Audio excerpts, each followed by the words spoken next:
Hi, Guido Fox here. Welcome by a new book report. Today I want to talk with you about this amazing book from Osho, From Bondage to Freedom. It's around 500 pages of spiritual information, how you get more freedom in your life and freedom in the mental atmosphere, right? Being free of mind, free of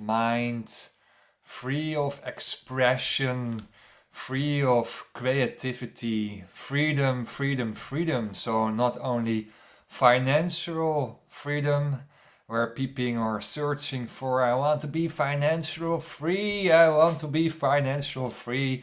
Well, here it is, of course, about escaping the mental slavery where you are victim from. The mental slavery, the mental unfreedom, the freedom you want so much. You like to have mental freedom, mental health, and the way to go is mostly first financial freedom. Why you want to be financial free is mostly the pre-stage for enlightenment, is the pre-stage for the ultimate freedom. So you want to be free. You want to be free in your job. You want to start for yourself because you want to create higher stages of consciousness. So freedom is a very broad sentence, right? A very wide sentence, a very extended sentence, and it all starts mostly with financial freedom and freedom in your career, and from there you grow further in freedom in relationships, freedom in mental health, freedom in your thoughts, in your programmed thinking patterns, your programmed thinking patterns from society. So you're shaped by society, and therefore you're unfree. You're putting in a system, and the system, the matrix, is decided for you what is good and what is not good, and you think you're free, but you are not free. Your freedom comes only if you're going further in spirituality. Then the real freedom is coming. Then the real freedom is coming if you can skip your past. Skip your past. You can dissolve your past and you can grow out of the past. So the ultimate freedom is higher your consciousness, higher your state of being.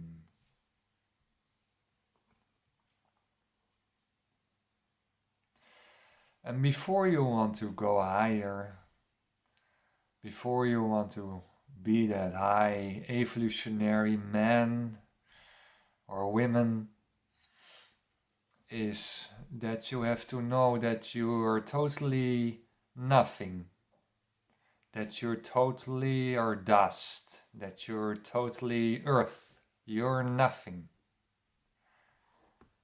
You are going dead in a couple of decades or years, and you are nothing. You are no ego. You are totally nothing. You are just mediocre. You have no position in this society. You are just a breathing animal. Nothing more than that. And if you know that you're nothing, you're all. First, you have to dissolve and dismantle your ego. Dissolve and dismantle your ego.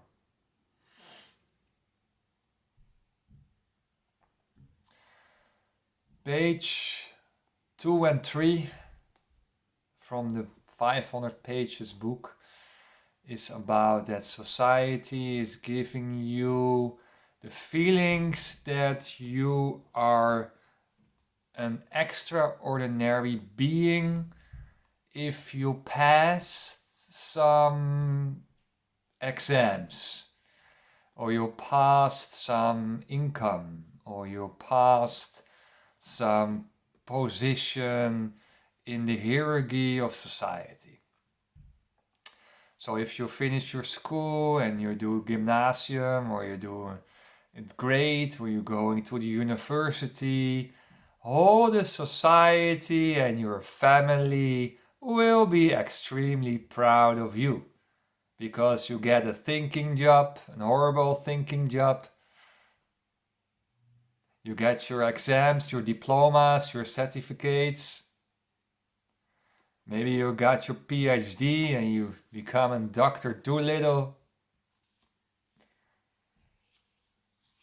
And with your PhD, most PhD, the society has nothing about it. It's coming somewhere in a big bookstore and nobody looks at it. So society is giving you stickers, it's giving you certificates, it's giving you kind of candies. Or you're going to work by a beautiful firm and there the same hierarchy is coming and your positions and your income, and maybe you become a general manager, or you become a CEO, or you become a CFO, or you become a director somewhere. So all those positionalities, there's a big chance that you clinch to your position in society. And when you were young and you were going to the schools and you had a good grade, you get a grade, you get a sticker on your forehead that you have a nice grade, that you do your best. And all those things are stickers of society, or etiquettes of society, are candies of the Matrix, and you feel so good. You feel so good that your family is proud of you, that you got your PhD, that your family is proud of you, that you work in a hospital as a nurse. So I don't want to say renounce the world. I don't want to say do this or do this not. But I want to let you know that we are shaped by the Matrix, and that we are shaped in a system of positionalities, of hierarchy, of comparison. Comparison with our houses, comparisons with our cars we have. I don't give a shit about cars. I like cars so much. But from comparison, jealousy will arising. And jealousy is toxic. And all those comparison is toxic.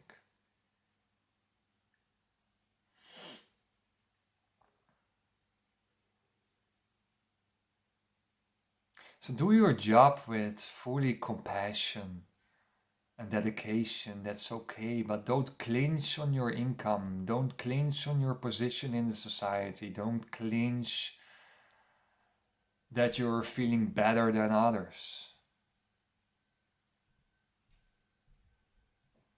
Don't clinch on the comments of your grannies. Oh, you're doing so good in your school. Well done, you were the best of the class. Don't clinch when people are constantly saying things about your position, or about your study, or about your education, what you have done. I like when people are saying things who I am, what my behavior is, or what I can reach for people. That's much more important than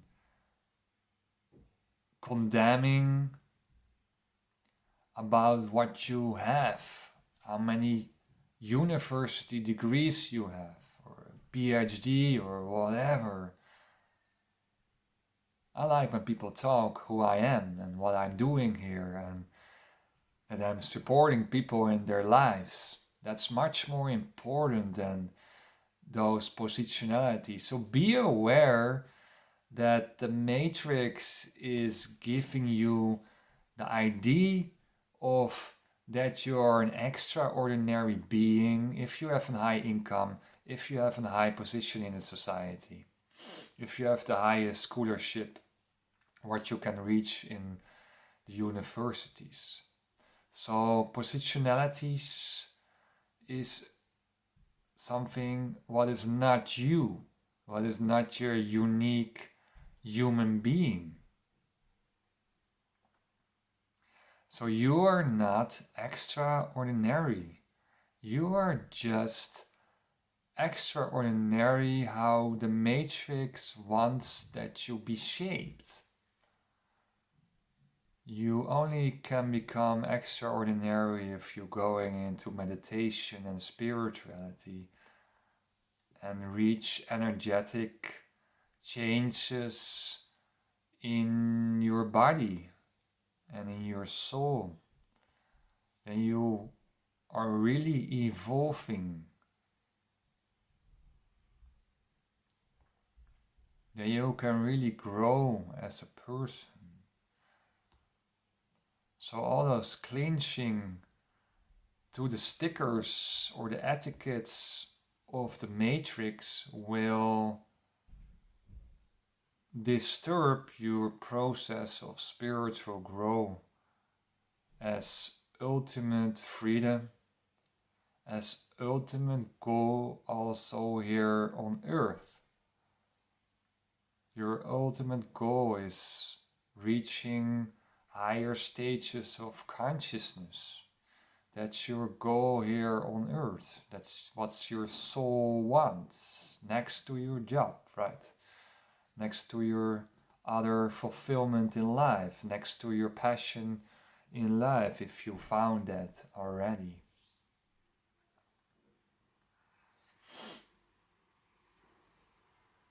So society let you think that you're extraordinary, but you're not.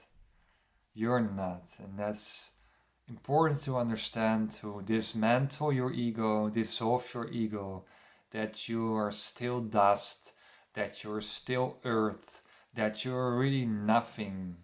You're nothing. You're just an ordinary shaped matrix robot without any sensitivity, without any meditativeness.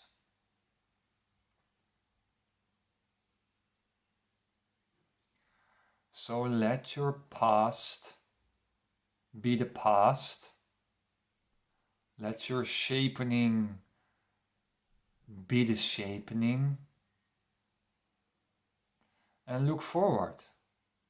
And look forward in your development. And don't clinch to the etiquettes of society and the positions of society. Page 33. Work with your body. Be in the body. Have a job also that you work with your body. Not only thinking job, intellectual job, but also a job with your body, or training a lot, exercising, to be in the body, to feel the body, to feel how your body reacts. And that's also very natural, to train and to fighting classes or gym, to connect it to the body, and to become a whole being, to become a total being, not only thinking at your desk on your computer all the day. It's imbalance. You're in balance. You're not total being. You are not free then. You can be only free if you are in balance. You can be only free if you are total. So work with your body. Don't go in a 60-hour thinking job. Split it. Go 30 hours and 20 hours working something, gardening or something, right? Doing job. Split it. It's much more better. It's much more natural. It's anti-stress. This anti-stress. This anti-burnout to do thinking and doing. It's an interesting observation to also work with your hands and work with your body, to be connected with your body. And if you're connected with your body, you're also connecting with your soul. So work with your body. Work with your body is interesting. Interesting. Page 69, the Bhagwan Osho were 3.5 years in silence. That's very interesting. He read 150,000 books and wrote discourses, 460 books. And he was in a certain time in silence, and he let the past be the past and break with the past to come to new insights. So he was 3.5 years in silence, and it's very interesting. He escaped from the world and fulfill his batteries and to do nothing.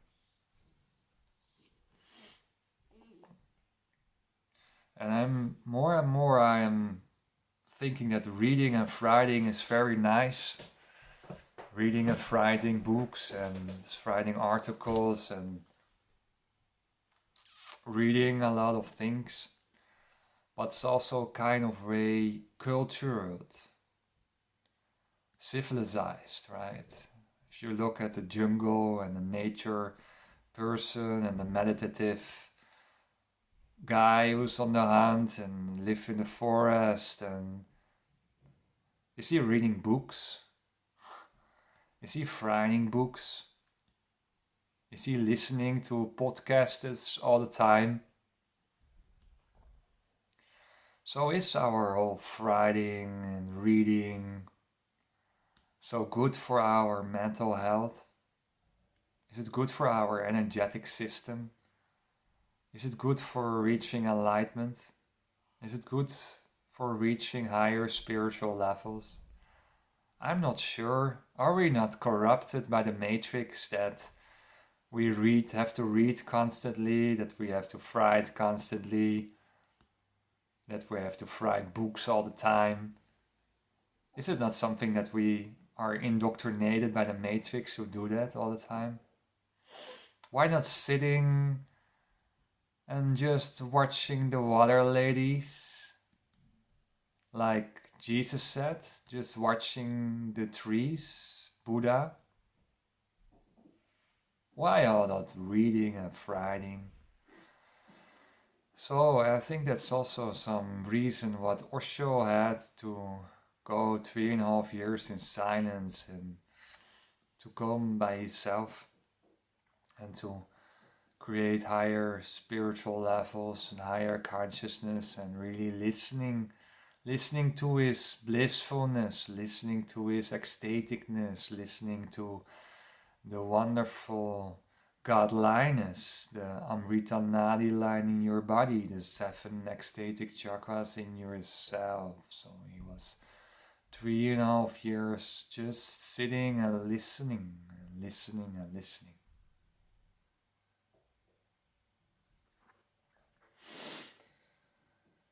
On page 208 and 460, 208 and 460, he mentioned about a timeless space. I was very skeptical about spirituality. I found it all bullshit, but I was going in there and I discovered the ecstaticness what you can reach. And also I discover now that you have different realities. You can live in different realities as human being, and you can also live in different dimensions. You can live on different frequency scales as a human being. It's very fascinating. But you come in a stage that you don't know where you are and that you think, what the fuck, the time is going so fast. Oh, really? It's already an hour ago? Wow, this goes fast and fast. You're in another frequency, you're in another dimension, you're out of time and space, you're in a timeless space because you're watching, you're witnessing your line, you're witnessing your ecstatic line. You're witnessing. Witnessing is the highest form of evolution a human being can reach to become extraordinary. Witnessing, watching your line, the knack, the meditation knack. Watching your line, watching your inner line. Page 278. Silence has no name, has no label, has no etiquette. That's a very interesting one. Silence has no name. Silence has no color. Silence has no condemning aspects. Silence has no clash. So everyone is discussing things on talk shows, constantly in this discussing mood, in the comparison mood, in the arguing mood. And we forgot to go in silence, we forgot to go in meditation, we forgot to go in contemplation. So the other pole, the pole of arguing, society, clashes, the other pole is for the most people not reachable. The silence has no name, the silence has no color, there is no discrimination there in silence. There is no fear in silence to divide. In silence there is no name. Your name is only a thing your parents were thinking about. Your name. Your name is also cultural. Your name is also Matrix. In silence there is no name. You're just a non-ego. You're just a nobody. You're just energy. You have no name. You have no past. So we have to go more in silence to get a balance from non-active and active on the right balance, right?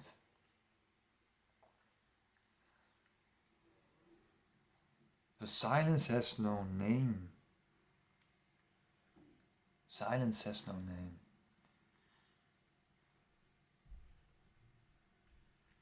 Squeeze. Page 295. Squeeze your line. And this is very difficult. This is so difficult to squeeze your line. To constantly in your line. Constantly in your line. Squeeze your line.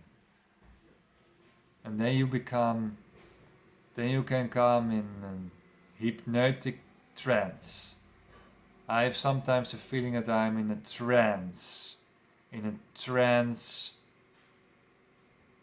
frequency, in a trance dimension.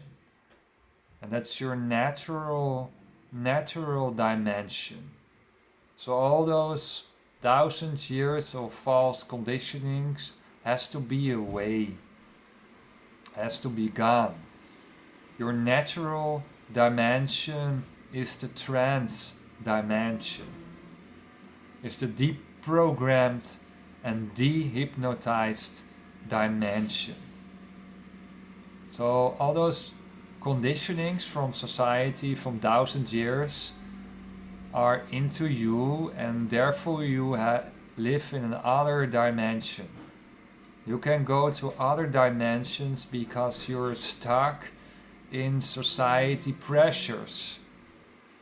So all the society pressures will keep you down in your dimension. So you have to escape from all the society pressures who are into you, who are into your system. And then you can reach higher forms of dimensions, of frequencies.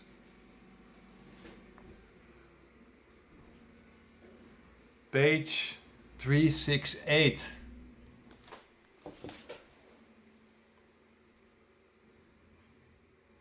Page 368 is about that everyone wants to prove himself. We want to prove ourselves in our jobs, in our lives, and how many children you have, or I can get children and my other girlfriend has not yet children yet. So we try to prove ourselves for the outside world.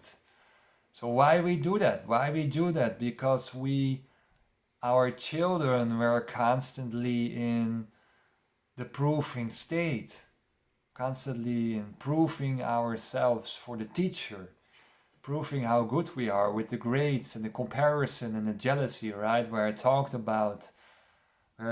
with you about earlier about the candies of the Matrix, the candies that you're feeling extraordinary, but you are not.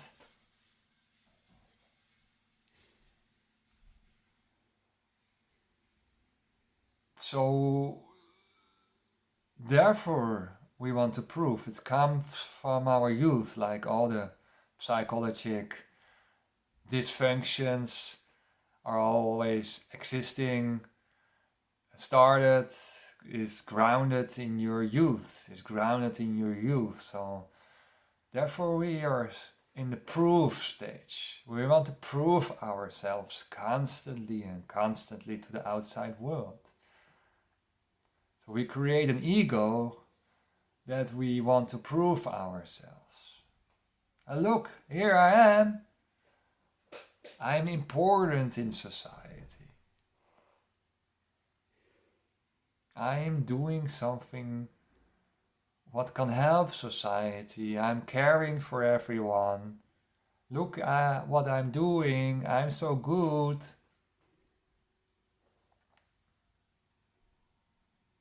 So we want to show off. A lot of times. We want to show off and show ourselves.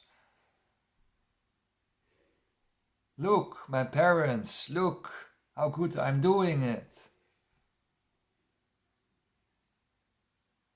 Look to my partner, showing your income. Look, I get promotion. Look, wow, amazing. So that's where we want to prove, is because from our youth, we're telling our children that she is not. You're not. You become something. You have to go to the school systems. You have to go to the universities. Then you become something. Then you get a position and then you become something. And you are never enough. And we not appreciate the child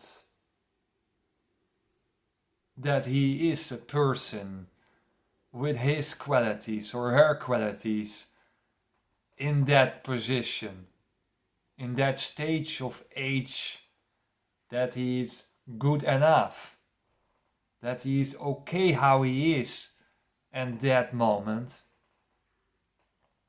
Of course he can grow or she can grow. That's okay. That's wonderful. You can grow always, but you are good enough. You are good enough how you are. And then there will be no inferiority complex. Then there will no superiority complex. To play the boss, to be the man on the right position. So out of the inferiority complex, and I think we have a collective matrix, collective disease here. So from out of inferiority, you want to become superiority. You want to become superiority and you show it to the world. So out of inferiority, superiority will exist.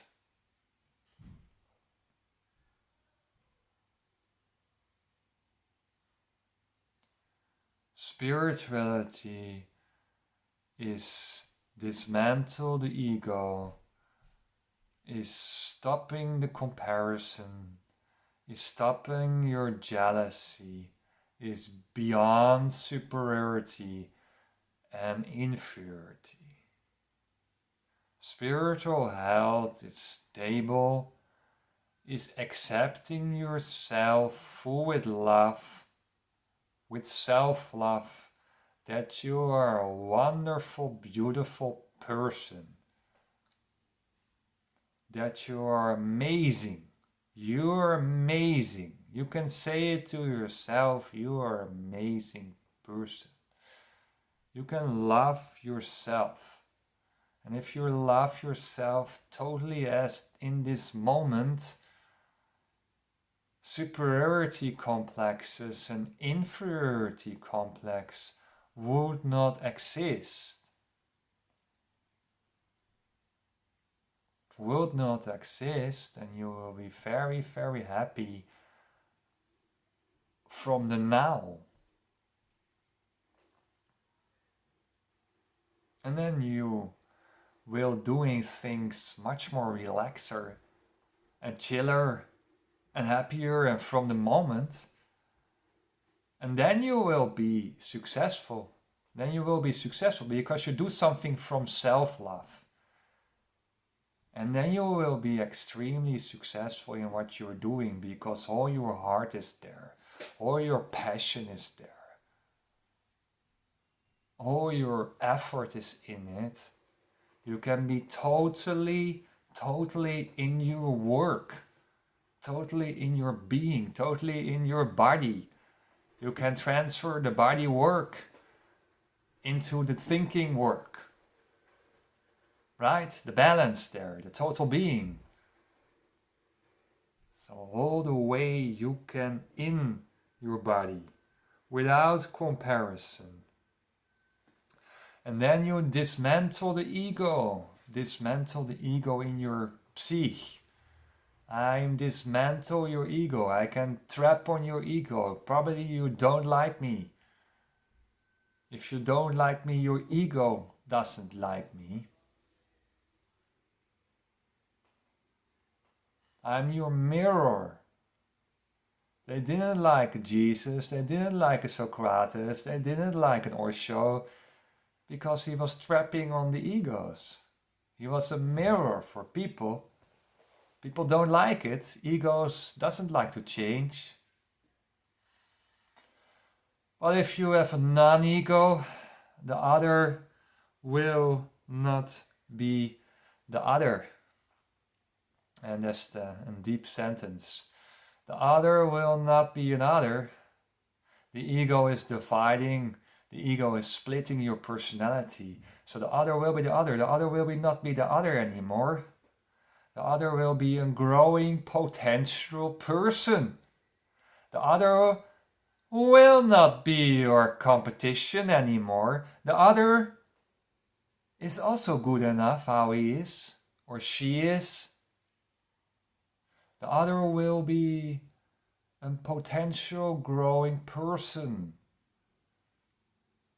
or an animal, or your dog, or your cat, or your elephant, or your horse, or whatever. The other will be a growing potential person. And that is very, very difficult because you condemn other people from the past or from the mass media. Right? You put people in boxes. And that's the most difficult thing, to put the boxes aside, to put the past aside. And to look at the person as a growing potential human being who also can reach higher stages of consciousness. And then you can create love even for criminals or people who are growing up in bad neighborhoods or are conformed and shaped by the Matrix. They're a victim of the Matrix. So you can also find caringness and peacefulness for other people. Also, they are not so far in their conscious levels and they have to come back and back in new souls and they have their own learning curves. So the other will not be the other will be in potential. So squeeze your line, go in silence, create an antipole from action, because the Matrix you shaped you in action, and working, and action, and stress. Go in silence as an antipole of no names, of no etiquettes, and be aware that you are shaped by the Matrix and that the Matrix is giving you positions and giving you income and giving you names, personal names, but also names on the function you have, and you are not that. You are a unique being with no name and no position and no clinching to what you have, even clinching to your partner. Look, I have a beautiful partner, I'm proud of her, that's okay, but don't say I am part of that. I'm clinched to showing off my partner. Thank you for watching to this video, and I see you by the next spiritual talks. Bye bye.